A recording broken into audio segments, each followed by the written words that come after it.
Welcome to a new deep dive.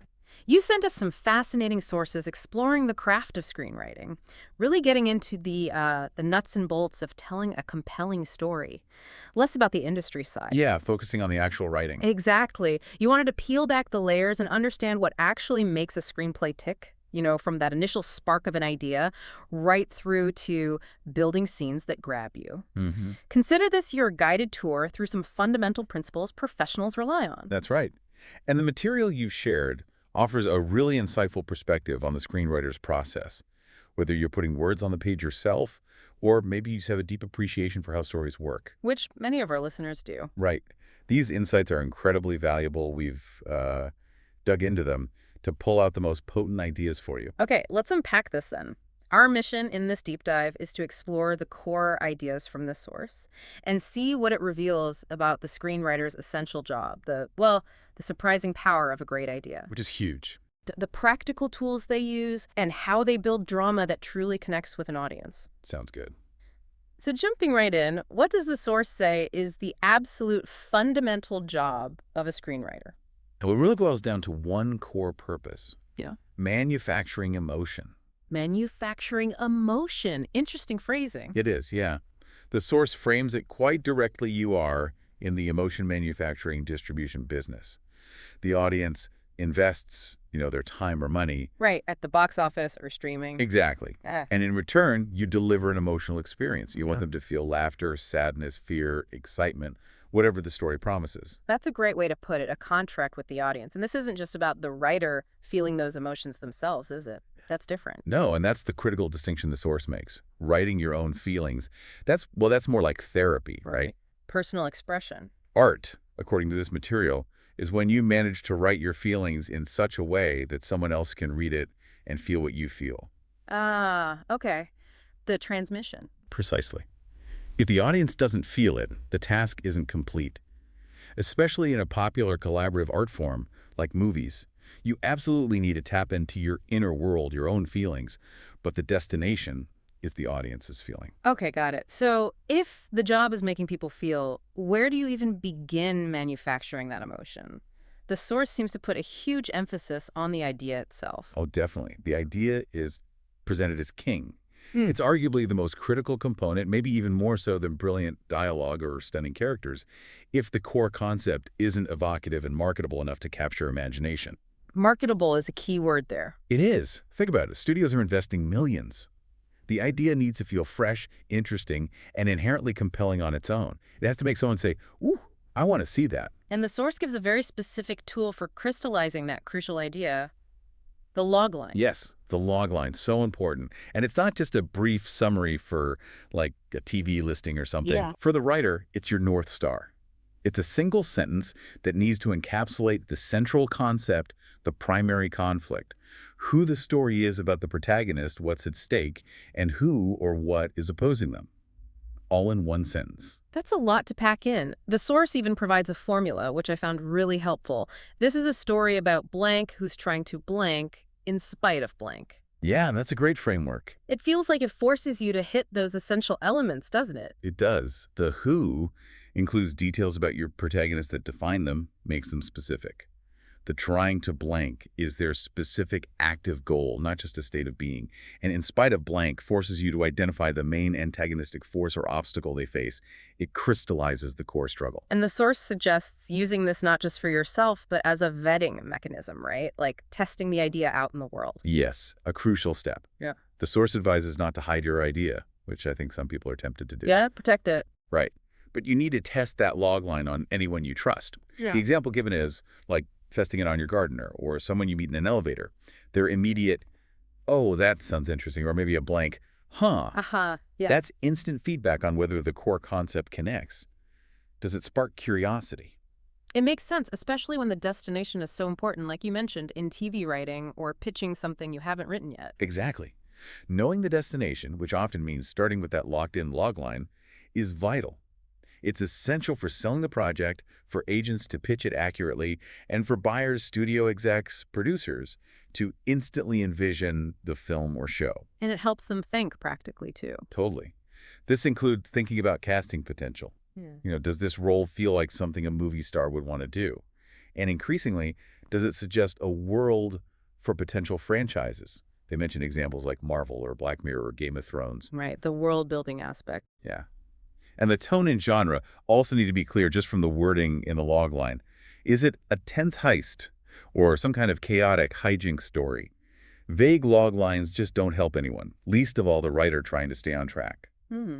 It sounds like there's a significant amount of internal work involved, too, then. It's not just technical writing skills. Oh, definitely. This is where the source gets really profound, I think. It stresses writing what you love, what you yourself would genuinely pay money to see. Because industry trends are so volatile, right? Quite the found footage craze mentioned. Exactly. Chasing trends is often futile. But more importantly, it suggests your idea isn't fully yours. The writer is a channel, not the ultimate author. A channel. What does that mean exactly? It means you have to be willing to let go of your preconceived idea of the story, your ego about it, to allow the actual truth of that story to emerge as you write. The story might want to go somewhere different than you initially planned. That's a powerful distinction. It connects to that quote. The story is not about what happens, it's about the meaning we ascribe to what happens. Yes. That example with the divorce in the carrot juice restaurant.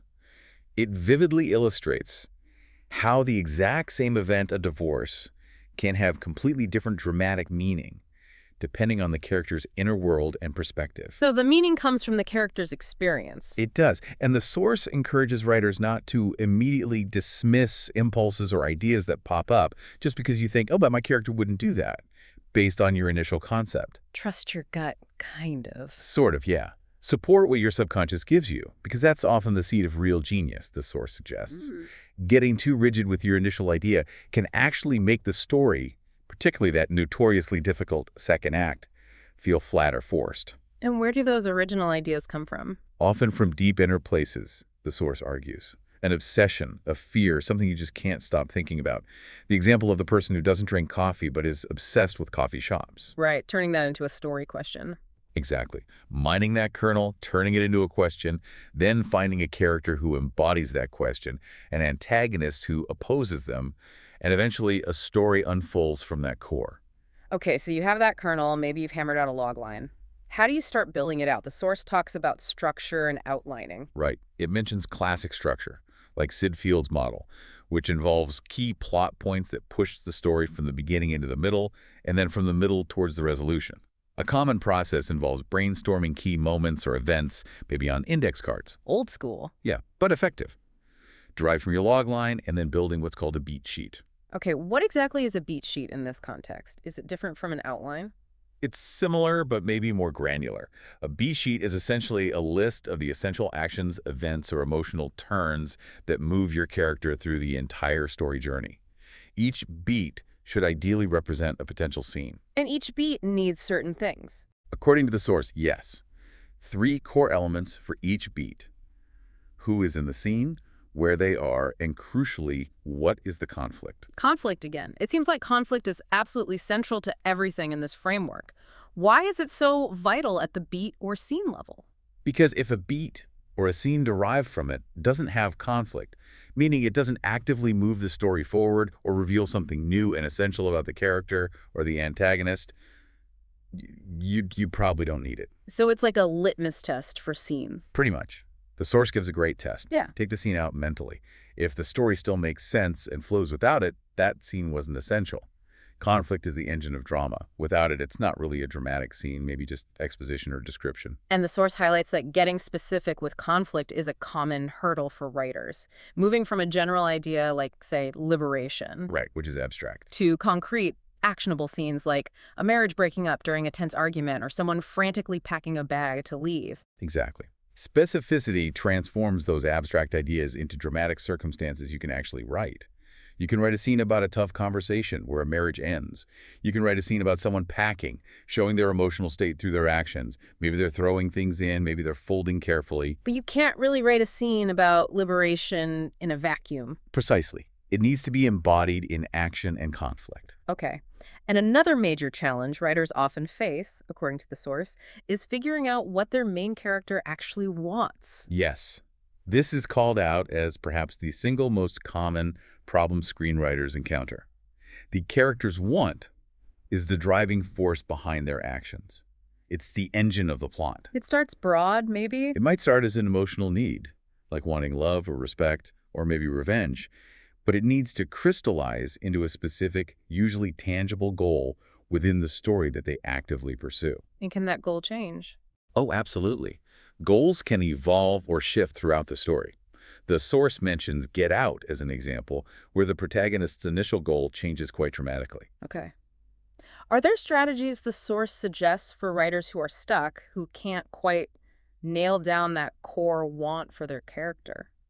Yeah, it offers a couple of practical techniques, which I thought were quite clever. One is to figure out what the character is most afraid of. The fear. Yes. Often, their core want is the direct opposite of that deep-seated fear. So if they had a traumatic childhood lacking stability, maybe they desperately, consciously or unconsciously, want to create the perfect, stable family. The fear informs the desire. That makes sense. What's the other one? The other is a monologue exercise. Have the character speak, like stream of consciousness, for 5 minutes to an imaginary, trusted friend or therapist figure. Just let them talk. Yeah. Describing their ideal dream, their perfect future, using all 5 senses. What does it look like, sound like, feel like? The source says you should just listen to what the character tells you. Their deepest desires and core wants will often emerge in that free-flow state. Interesting psychological approach. Okay, shifting gears slightly. The source also offers some clear warnings about how not to start a story, some common pitfalls. Yes, these are highlighted as the worst ways to begin a screenplay, which can kill reader interest fast. Okay, what are they? First, not establishing a clear main point of view or introducing way too many characters right at the beginning. It leaves the reader confused, unsure who to follow or care about. You need to ground the audience quickly. Right. Whose story is this? Second. Second, starting with a massive action sequence that's like tonally overwhelming or escalates so quickly you have nowhere left to go. You blow your load too early, basically. Pacing problems from page 1. Exactly. And third, getting the tone wrong from the outset, like beginning a serious horror story with broad slapstick comedy, unless, of course, it's specifically intended as a horror comedy. Tone mismatch. Yeah. And also, too much dialogue right at the start can make it hard for the audience to get a feel for the world or the visual tone of the story. Show, don't just tell, especially early on. Good practical advice. Okay, let's dive back into conflict because it really does seem foundational to everything we're discussing. The source uses this really vivid, slightly intense example, the one about trying to leave a classroom. Oh yeah, the dying brother example. It's brilliant for illustrating the crucial difference between simple obstacles, mild inconveniences, and true, compelling opposition. Break that down. Obstacles. Chairs blocking your path to the door when you need to leave. They're just obstacles. You easily step over them. Low stakes. Okay. Inconveniences. A fellow student complaining loudly about you leaving disrupts class. That's an inconvenience. Maybe annoying, but you can probably ignore them or push past. Still relatively low stakes. Right. And then for opposition? Then there's a person standing in the doorway with a gun saying they hate your brother who's dying in the hospital and they will shoot you if you try to leave. Yeah. That is opposition. Wow. Yeah. Big difference. Massive difference. And true opposition, like that person with the gun, is key because why does that work dramatically? Because it creates stakes so incredibly high that the audience genuinely does not know how the character is possibly going to resolve this. You are absolutely compelled to keep reading or watching to find out. Exactly. With the chairs or the complaining student, deep down the character will eventually leave. It's just a matter of how quickly. With a gun, you have no idea what the outcome will be. It creates genuine suspense and narrative drive. The source shares that amazing anecdote about the Coen brothers, too, relating to this. Oh, the weak rules. Yeah. Apparently, their rule was if they could figure out a way out of a character's jam in less than a week of brainstorming, They wouldn't use it. they'd scrap it because it wasn't difficult enough. It perfectly captures the level of challenging opposition needed to create truly compelling drama. You shouldn't settle for the easy problems, the chairs, or the complaining students in your writing. It mentions Walter White, too. Right, comparing it to how Walter White in Breaking Bad might solve something seemingly in 5 seconds on screen. But that solution took, 19 writers in the room 3 weeks to figure out. Oh. As a writer, you need to constantly look for moments where the opposition isn't strong enough, where the stakes aren't high enough, and push yourself to elevate it. Otherwise, you risk losing your audience's engagement. And conflict does more than just create tension and suspense, right? Hmm. The source says it also reveals character and shifts power dynamics. Absolutely crucial points. Hmm. Pressure reveals truth. A character's true nature, their courage, their flaws, their resourcefulness, is often exposed only when they're under intense conflict. If there's no pressure. They don't have to change or show anything. Exactly. They aren't forced to show their true colors or make difficult choices. The source uses the Luke Skywalker example. His heroism emerges through facing Vader and the Empire. Conflict also dramatizes character traits. Instead of just having a mother say, "I love my child," you show her love through her frantic, desperate actions during a conflict, like searching for her missing child. Showing versus telling again? Always. And within a scene, conflict inherently establishes status and power dynamics between characters. Think about a cop interrogating a suspect. Clear power dynamic there. Initially, yes. But that dynamic can shift based on the conflict, on what's revealed, on who gains the upper hand psychologically. The Little Miss Sunshine example is great for this too, Richard confidently taking the stage. Yeah, you think he's this big shot motivational speaker? And then the camera pulls back, revealing this tiny, unimpressed audience in a drab conference room. That visual reveal, born from the conflict of expectation versus reality, instantly shifts the power dynamic and completely changes how we perceive him in that moment. It's done through direction, translating the script's intent. The source mentions some almost like storytelling cheats or specific devices writers can use to instantly hook the audience or deepen conflict. Little tricks. Yeah, some fun practical ones, like having a character step on a Lego or attack. Ouch. Right. Physical pain is universal. It evokes immediate, shared empathy from the audience. There's a visceral connection. The source points out the palm of your hand and the bottom of your foot are particularly sensitive, so injuries there resonate. Like the eye injury example, too. Exactly. Visceral threats, like potential injury to the eye, as seen in films like Minority Report, create massive, gut-level conflict and stakes because we instinctively want to protect our eyes. What else? Character restrictions? Yes. Like Jane's vow of silence in Little Miss Sunshine, that restriction escalates the family's tragedy and frustration, but it also makes the moment when he finally breaks his silence incredibly powerful. The restriction creates inherent conflict and payoff. And physical story devices, like objects. Yeah, like the unreliable VW van in that same movie. The fact that it only starts when pushed and in second gear isn't just a running gag. It constantly forces the characters into proximity, forces them to cooperate or argue, creating conflict. And of course, the van itself comes to symbolize their difficult, broken, but functional journey, and maybe even their eventual transformation. The device serves the story. Okay, so taking all this, the ideas, the log lines, the beats, the constant conflict, the character wants, how do you weave it all together into the larger story structure? We've talked about beginnings and establishing elements. What about that vast middle section, Act 2? Right, Act 2 is often described in the source and elsewhere as the trial and error phase. It's where the protagonist, now committed to their goal after Act 1, actively pursues it but faces escalating complications and opposition. Things get harder. They keep trying, maybe failing. Trying, failing, learning, adapting, it's the bulk of the story where the main conflict plays out. And within Act 2, the source highlights a really key turning point called the midpoint. Yes, the midpoint. It's a significant event, could be an action, a revelation, a decision that occurs roughly halfway through the script, around page 55-60 in a standard feature. And its purpose? Its purpose is to cause a major redirection in the story. It often changes the game. It might be a moment where the character hits rock bottom, forcing them to reassess everything.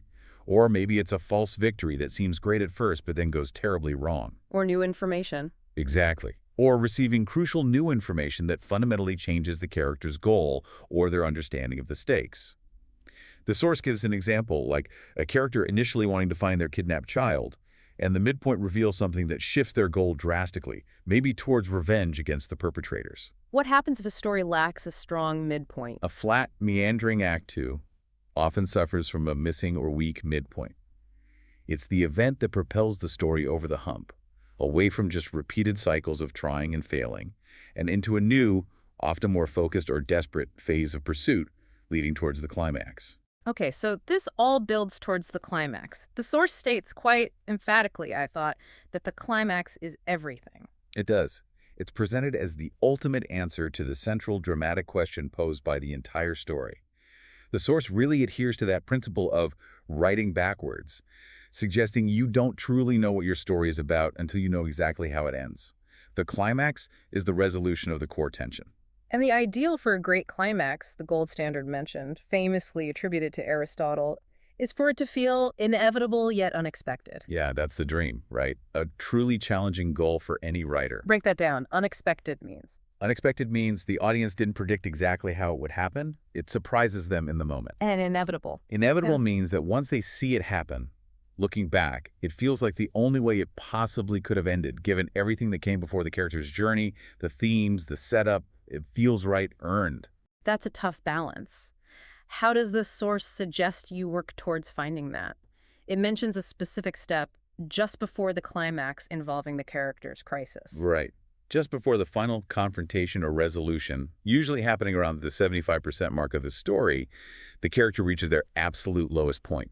This is the crisis, Rock bottom man. kind of the ultimate rock bottom. They're presented with a seemingly impossible choice, stuck between a rock and a hard place, facing two equally terrible options. And crucially, the source notes that at this point, the character often despises the very thing they initially wanted at the start of the story. They changed. They've changed, or the goal has become corrupted, and they now desire the complete opposite. Or maybe they just feel empty and lost, realizing their original goal won't satisfy them. And it's out of that desperate rock and hard place situation that something unexpected emerges.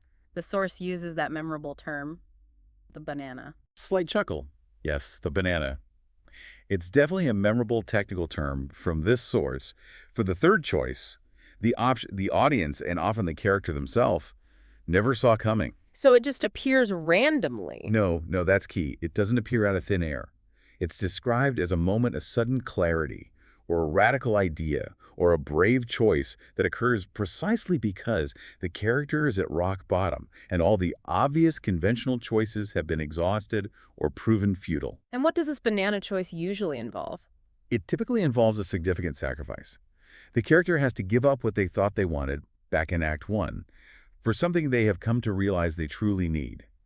It represents a final, decisive step away from their core flaw and towards their inner strength or transformation. So it has to be a choice that feels earned by the character's whole journey and their desperate situation at that crisis point, not just something convenient popping up to save the day. Absolutely critical. The source specifically warns against schmuckbait and deus ex machina. Okay, what are those? Schmuckbait is when the difficult choice presented isn't actually difficult at all. It's so obviously skewed, like choose between saving your loved one or getting a slightly bigger parking space, that only a schmuck would make the wrong one. Or it's an unbelievable choice the character, as established, would simply never make. It feels false. And deus ex machina. That's the random savior, the cavalry arriving out of nowhere, a sudden convenient discovery, a literal god intervening something external that solves the problem without the protagonist earning it through their own actions or difficult choices. A true banana has to be risky. It must have significant consequences. It often involves genuine loss or sacrifice, and it cannot be an easy solution the character could have simply chosen way back in Act 1. It has to come from the crisis. Makes sense. Finally then, connecting all these pieces, the structure, the character arc, the climax, the source talks about the story's deeper purpose and theme. Right. For this source, a truly impactful story isn't just entertaining escapism. It actually has a kind of instruction embedded within it. Instruction, like a lesson. Sort of, yeah. It's driven by a message, whether it's overt or subtle, that tells the audience what they are expected to do or believe or understand based on the journey they've just witnessed. The source gives examples like the film Liar, Liar, implicitly instructing the audience to tell the truth. Okay. Or maybe The Hangover, in its own chaotic way, suggesting you should stand by your friends no matter how crazy things get. There's an underlying point being made through the story's resolution. So the entire structure, beginning, middle, end, climax, resolution, is fundamentally about showing an arc of change related to that theme or instruction. Precisely. The heart of the story in this particular view is transformation. It's about moving the character from where they started, often in a state of denial or ignorance regarding the story's core theme through all the conflict and crisis, to ending up in a fundamentally different place, ideally accepting the theme or embodying the message through their final actions. It's about a meaningful journey, not just a series of events. Okay. One last practical point the source makes, which feels like a really good grounding reminder. Screenwriting is fundamentally about words on the page. Yes. A critical, sometimes overlooked detail, especially when you're dreaming about the movie. As a screenwriter, your primary tool is language. You're not directing the camera or telling the actors how to perform just yet. You're communicating visually and emotionally through carefully chosen words. And the source stresses being specific. Yes, being specific without overwriting or getting bogged down in excessive detail. It makes the point. There's no such thing as just a house or a man in a compelling script. You need to use descriptive words that activate the camera, the senses, in the reader's imagination. What kind of house? What defines this man visually? And paying attention to the order you present those words and images. This is presented as a powerful, almost subtle tool that writers have. The order in which we read things on the page dictates the order in which we see them in our mind's eye. So you can control the reveal. Exactly. You can control the reader's perception and the flow of information. The source gives examples like maybe describing a character's shocked reaction before revealing what they're looking at, or focusing the reader's attention on, say, a single orange rolling across the floor before revealing the character who dropped it. It's all about strategically getting what's in your head onto the page effectively to create maximum impact and control the audience experience. Wow. Okay, that was a serious deep dive into the screenwriting process, pulling from your sources. From understanding the core job manufacturing emotion and the absolute power of that initial idea. The logline being key. Right. Using the logline as your constant guide, grasping the critical importance of conflict in every single scene, figuring out what makes your character tick by finding their want, their fear. Structuring the journey with those beats and that crucial midpoint. And ultimately building towards that dramatic earned climax, that inevitable yet unexpected resolution, maybe involving a banana choice. There's just so much packed into these principles. It truly highlights that screenwriting is, well, it's a rigorous craft, isn't it? It has specific tools and a clear purpose, but one that's also deeply intertwined with understanding human psychology, our emotions, and how conflict shapes us. Yeah. So for you listening, as you watch movies or read stories you love, or maybe even as you think about the narratives playing out in your own life, you can start to see these elements everywhere now, perhaps. You can ask, what was the protagonist's driving want? What was the real opposition they faced? Was it just inconvenient chairs, or was it a person with a gun, metaphorically speaking? Could you spot the midpoint, that moment where things shifted? What was that seemingly impossible choice they faced near the end, their crisis? And what was their banana moment, their unexpected way out? Applying these ideas can absolutely change how you consume stories, giving you, hopefully, a much deeper appreciation for the craft involved. And maybe, just maybe, it offers a new lens for understanding the conflicts and transformations in your own life's narratives, too. Right. Which leads to this. Here's where it gets really interesting, thinking about that last point from the source. If, as the source suggests, a good story contains an instruction or a message for the audience, what instruction or what message do you think was embedded for you in this deep dive about storytelling itself? What's the takeaway for how you engage with narratives? That's a great question to ponder. We hope this deep dive has given you some incredibly valuable insights into the fascinating world of screenwriting, drawn directly from the sources you shared with us. Until next time.